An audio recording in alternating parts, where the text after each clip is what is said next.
Pure learning palace YouTube চ্যানেলে আমি সুস্মিতা আজকে চলে এসেছি। আজকে নতুন একটা ভিডিও নিয়ে অবশ্যই রান্নার ভিডিও দেখাবো। আজকে বানাবো আলুর কুলচা। আলুর কুলচা বানানোর জন্য মা এখানে ডোটা রেডি করছে। মা এখানে প্রথমে ময়দা নিয়েছে, তাতে লবণ সামান্য পরিমাণ মতো, বিট লবণ পরিমাণ মতো আর চিনি দিয়ে এটাকে প্রথমে ময়ান দিচ্ছি, আর এতে সাদা তেল দিয়ে রেখেছি, দিয়ে এটাকে ভালো করে ময়ান দিয়েছি। ময়ান দেওয়া ময়দার সাথে এবার আমি একটু দই মেশাবো। এখানে পরিমাণ মতো কিছুটা দই নিয়েছি, 4 চামচের মতো দই, আর এটা হচ্ছে বেকিং সোডা আর পাউডার। এটাকে ভালো করে আমি ফেটিয়ে নেব। কিছুক্ষণ ফেটানোর পর দইটার টেক্সচারটা এরকম এসে যাবে। 2 থেকে 3 মিনিট আমি দইটাকে ভালো করে ফেটিয়ে নিয়েছি। এবার ময়দাটাকে এরকম চারদিক থেকে ছড়িয়ে নিয়ে মাঝখানটা একটা গর্ত মতো করে নিয়েছি। এবার এর মধ্যে দইটা দিয়ে দেব। ময়দার মধ্যে দইটা দিয়ে দিয়েছি। এবার এটাকে মিশিয়ে নিতে হবে। মা দইটা আর ময়দার যেটা ময়ান ছিল সেটাকে মা মেশাতে থাকছে। এবার এরপর অল্প অল্প করে জল দিয়ে ডোটাকে একটু নরম করে নেবে। অল্প অল্প করে জল দিয়ে দিয়ে মা ডোটাকে রেডি করছে।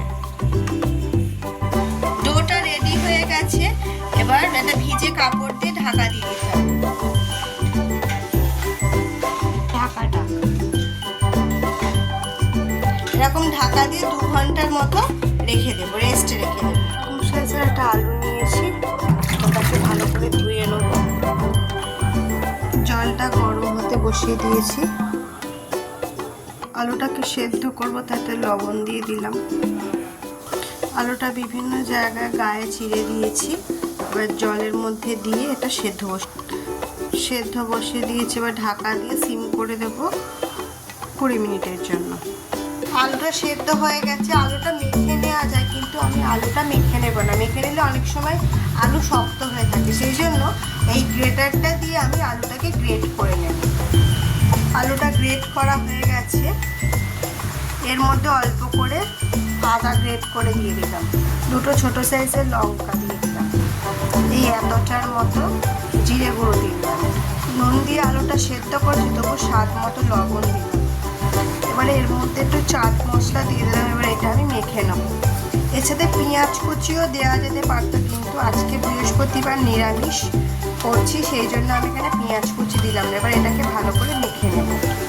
কালারের জন্য আমি একটু কাশ্মীরি লঙ্কার গুঁড়ো দিয়ে দিয়েছি। বৃহস্পতিবার নিরামিষ করা হয় আমাদের বাড়িতে, সেজন্য আমি আলু দিয়ে পেঁয়াজ ছাড়া করছি। আপনারা এটা পনির দিয়েও করতে পারেন বা আলু এরকমভাবেও করতে পারেন।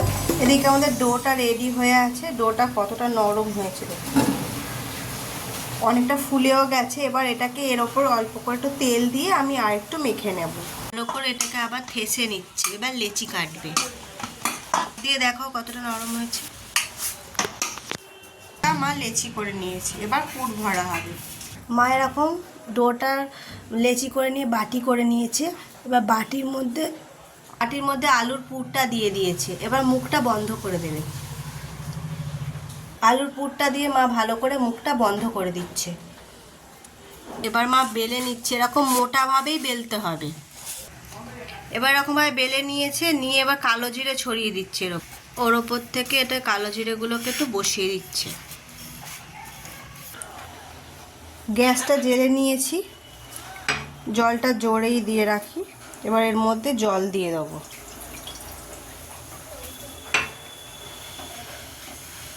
জলটা এরকমভাবে ফুটবে, এর ওপর কুলচাটা দিয়ে দিতে হবে। দিয়ে এইভাবে ঢেকে দেব।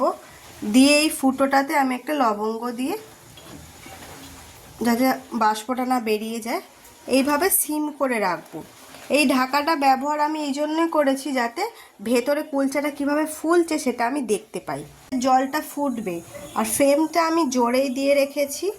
ফুটতে ফুটতে জলটা যখন একদম কমে যাবে, তখন আমি সিম করে দেব। জলটা একদম শুকনো হয়ে গেছে, আমি ঢাকাটা খুলে দিলাম। এটাকে উল্টে দিয়েছি।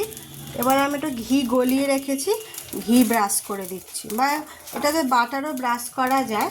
কিন্তু আমি এখানে ঘি ব্রাশ করে দিচ্ছি। আর একটা পিঠও আমি উল্টে দেব। এই দিকটাতেও একইভাবে ঘি ব্রাশ, এরকমভাবে ঘোরাতে থাকলে কুলচাটা ফুলবে। কি সুন্দর ফুলছে, উল্টে দিয়েছে, উল্টো দিকটাও ফুলেছে, দারুণভাবে ফুলেছে।